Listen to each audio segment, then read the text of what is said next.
Well, thank you very much to Peter and to Farming 2020 for having us here today. I'm honoured to be talking about Spark's role in AgTech and what we're doing in the Internet of Things. So thank you for coming and listening. I guess what I'm going to talk about this afternoon is spend some time looking at the latest innovations in the AgTech sector. And the role that Spark is playing in the AgTech sector and what some of our plans are in that space. So, Spark is very focused on being a leader in the Internet of Things IoT space. It's a massive industry and a hugely developing market globally. And Spark's role as a digital services company, we see the Internet of Things as core to our role within New Zealand. There are some pretty impressive global predictions on the Internet of Things. Some of them they vary pretty massively. On the left-hand side there, you'll see a McKinsey estimate on what the global Internet of Things market might look like by 2020. The grey on the left-hand side there, out to the green on the right-hand side. I guess the core message from our perspective is it's a massive global market and the opportunity is really significant. On the left-hand side there, estimates from McKinsey, the total IoT market size, total market will see 33% compound growth out to 2020. And there's a massive global potential, so somewhere between 2.7 and 6.2 trillion US dollars. So they're big numbers. And for us, the Internet of Things, is a key part of the new technologies globally that we're seeing, and that's why we're focusing a lot of investment and time into it. Even if you take the low end of these estimates, it's a huge opportunity for New Zealand and for the agri-tech sector. And based on our research on the New Zealand market, we believe that the IoT sector will have in excess of $1.5 billion market size in IoT by 2025. So it is a big and growing part of the New Zealand market. So what do we believe is driving these huge forecasts? And why do we believe in the opportunity in the Internet of Things and IoT? Well, the reason that we see a massive opportunity is that we're already seeing the proliferation of connected devices across our network and in our lives in New Zealand. So IHS, which is a research agency, is forecasting that the IoT market will grow from about 15.4 billion global devices in 2015, so a couple of years ago, to 30.7 billion devices in 2020 and 75 billion by 2025. So that's a huge number of connected devices across the globe. Gartner are slightly more conservative around their estimates. They believe that there are 6.4 billion connected devices out there today, growing to about 20.8 billion in 2020. So massive numbers in terms of the growth potential. And that equates to, no matter which one of those lines you look at, it equates to 20 to 30% compound growth in the number of connected devices that are out there. I guess the point for us as well with that is that the amount of data that is being collected and that's now available to solve real-world solutions is massive. So the opportunity to collect through the Internet of Things and the amount of devices and connections that are out there and turn that into data insights and change is enormous.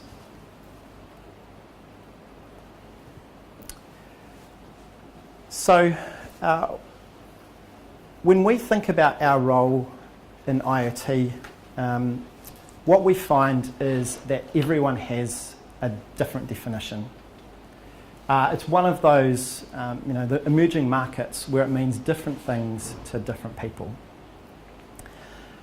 At Spark, we think about the ecosystem, the IoT ecosystem, as incorporating those three elements from the bottom. So the sensors, the actuators, and the integrators, the communications networks on which they operate, and the information aggregation and analysis platform. So the ability to capture that data and to turn it into insights.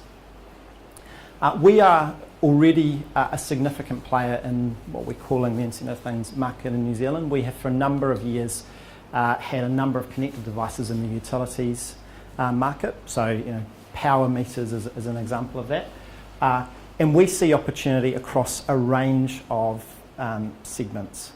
So for us, we've kind of noted them on the top there: utilities, transport, agriculture, manufacturing, and out to smart cities. And we've identified those in order of maturity of those markets. So as I talked about in the power and utilities market, we already have a number of devices in market, a number of operators that are utilising those devices.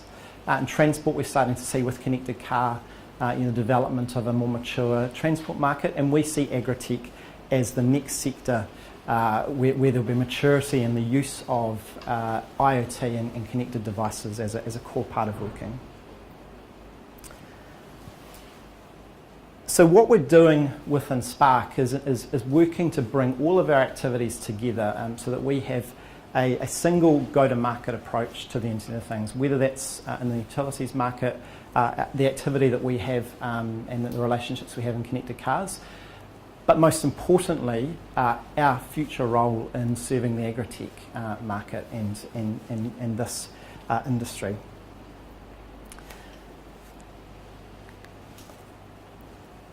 So as I said, we believe that agriculture will be one of the key markets for the IoT, for IoT as a capability. Globally, research is estimating that individual farms will generate 4.1 million data points per day by 2050. So that's one estimate. It may not be entirely accurate, but I guess it gives you an indication that we expect to see enormous amounts of data being generated on farm and in the AgTech space through the Internet of Things over time. And there are huge potential benefits that come out of that data and the application of those insights. The ability to drive farm yield, to lower energy costs, and to lower water usage. And all of those are emerging and increasing challenges in this sector. On the right-hand side, I guess it shows the challenge that the AgTech and farming sector has had, which has been driven by, I guess, to date, lower availability of coverage, so mobile and connectivity coverage. So the farming sector, AgTech, has lower penetration in terms of digital adoption than a range of other industries. But we see that, we see the evidence of that changing today, and we expect that to change significantly over time. And I guess what will drive that from our perspective is the proliferation of low-cost devices, low-power options, and improving connectivity.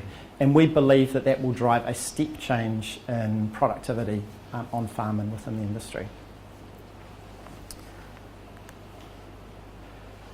So what types of problems can IoT, the Internet of Things, solve? We're seeing 4 main applications of IoT on farm today, and they all help counter the challenge that farmers have always faced. You can't be everywhere at once, but there's a lot of different challenges in your business and within your environment. With IoT sensors, you can come close though. Well, that's what we believe. And if you look at the examples up on the screen there, productivity, so using sensors across the farm to monitor soil, to monitor stock, to have automated drones that are monitoring properties, actuators on water trough pumps, all of them connected to maximise farm output. Sustainability, a huge challenge in this sector. So the ability to detect stock near waterways, effluent tank levels, fertiliser runoff, all of those things help farmers stay within your compliance targets and to create a much more sustainable industry and outcomes for New Zealand. Health and safety, so tracking workers and high-risk equipment, quad bikes, workers that are out on farms, by themselves. We've all heard stories of farmers, in quad bikes and the accidents. The ability to have sensors that enable us to see, when somebody's gone down on the farm is a good, example application of the Internet of Things. This is just, I guess, the tip of the iceberg from our perspective. So these categories are indicative of the opportunity that we see in the agritech sector enabled through the Internet of Things. At Spark, we've just kicked off a connected farm pilot, and I'm going to talk a little bit more about that in a moment.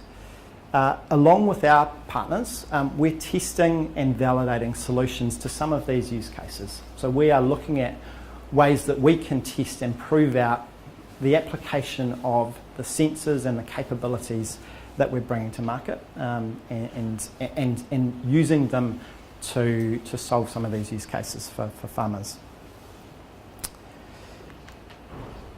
However, the challenge we're seeing in the industry is that the full value of this opportunity can only be achieved through close collaboration across all parts of the agriculture ecosystem.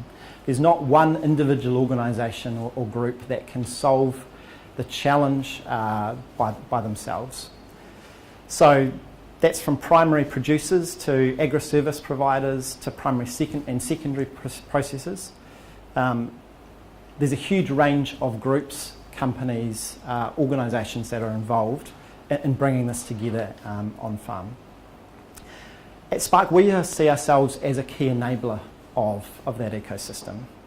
So we provide the network and the platform technology through partnerships which foster collaboration and alignment. So we can bring together and act as an enabler of that capability.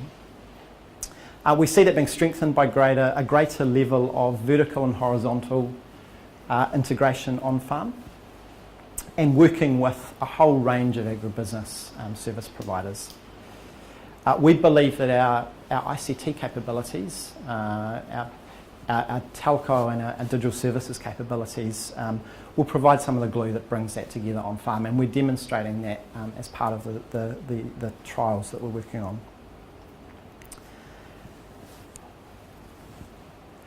So over the last 6 months, we've been working at Spark with our partners on a Connecting Farms pilot.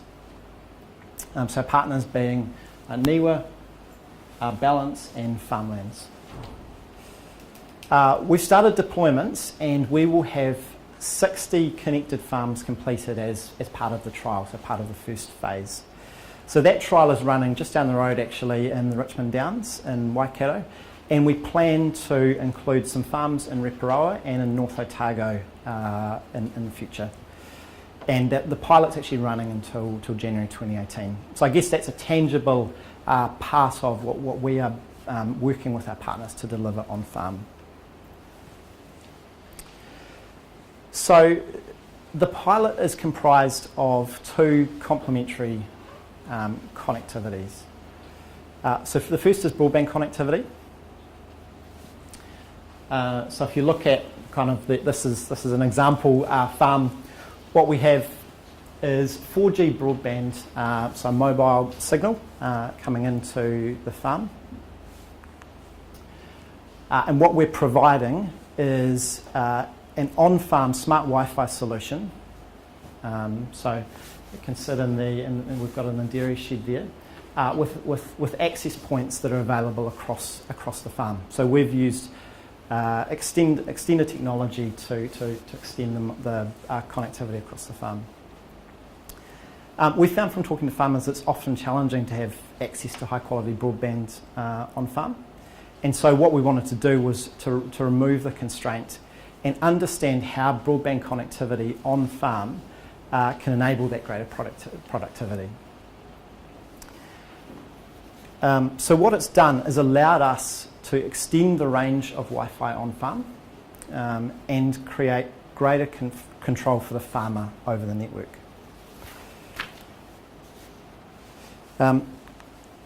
So you'll see 4G signal coming into a modem, Wi-Fi access in different parts of the farm.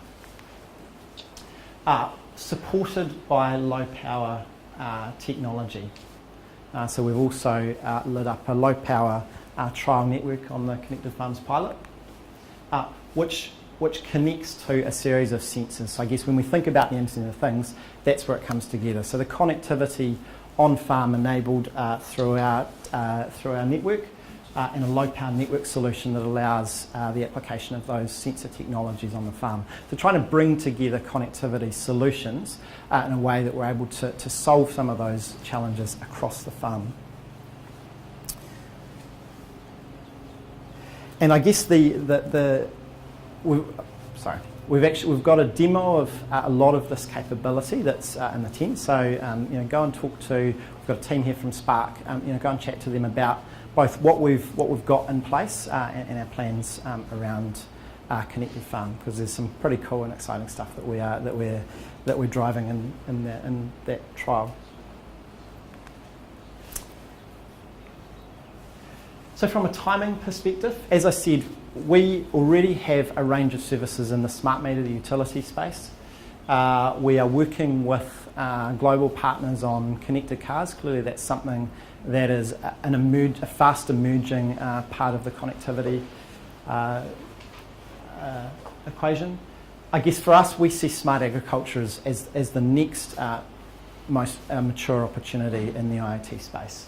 There's also opportunity in smart cities, smart manufacturing, transport, health and safety, asset tracking. So we see a range of applications for the Internet of Things in the New Zealand market.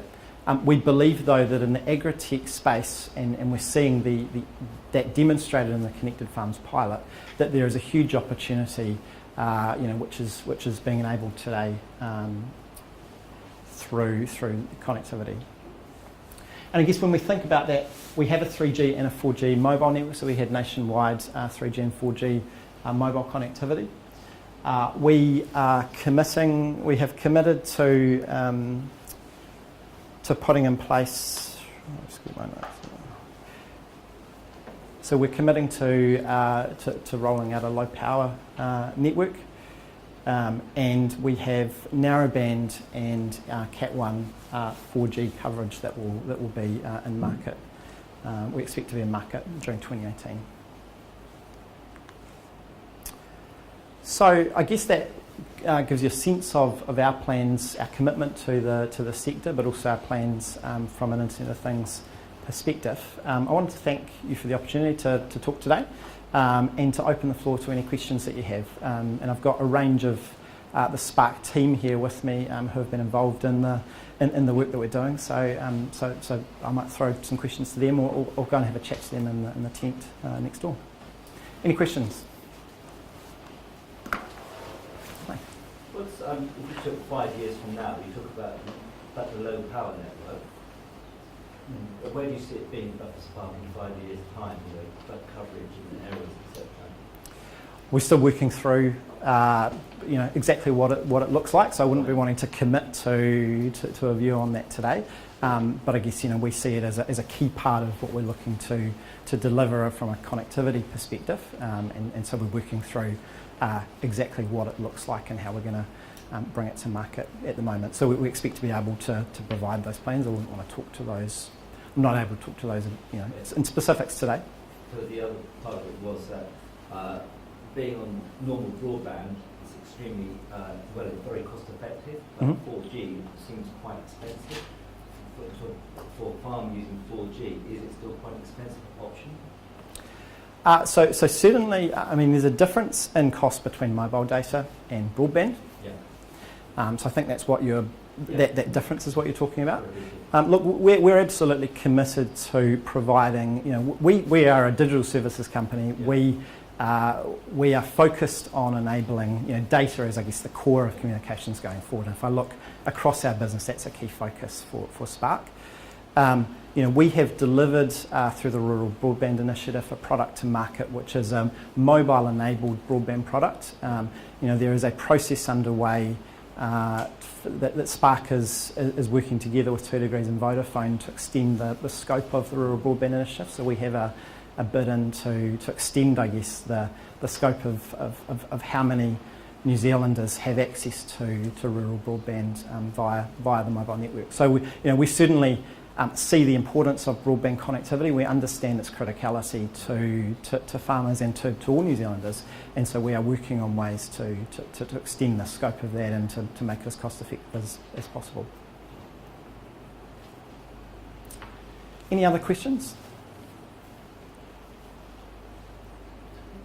Are Sure. you looking to just be the connectivity, or are you looking to develop applications in this space? So look, we see ourselves as a provider of solutions. So for us, it's about more than connectivity. It's about bringing together, through the platforms and the technology capability that we have, a set of solutions for our customers in the agri-tech space and in other spaces. We expect to work with partners to provide part of that solution. So absolutely, we see it as an ecosystem. We will play more than just the connectivity part in that process, and we see kind of partnerships and working with others across the industry as key to that. Hi. How do you see pricing model working? Is it going to be by price or data camps? We haven't, we're still working through the trial, so we haven't yet confirmed exactly what that's going to, well, we certainly haven't been public about where we see that. I guess we are working through a trial process, and so we're looking to understand the data, the demand, what it's driving in terms of network usage, and we will take a feed from that. Any other questions today? No? Well, thank you very much for the opportunity, and I would encourage you to come and talk to us across at our stand in the marquee. We'd really love to show you what we're delivering today and answer any other questions that you've got. So thank you.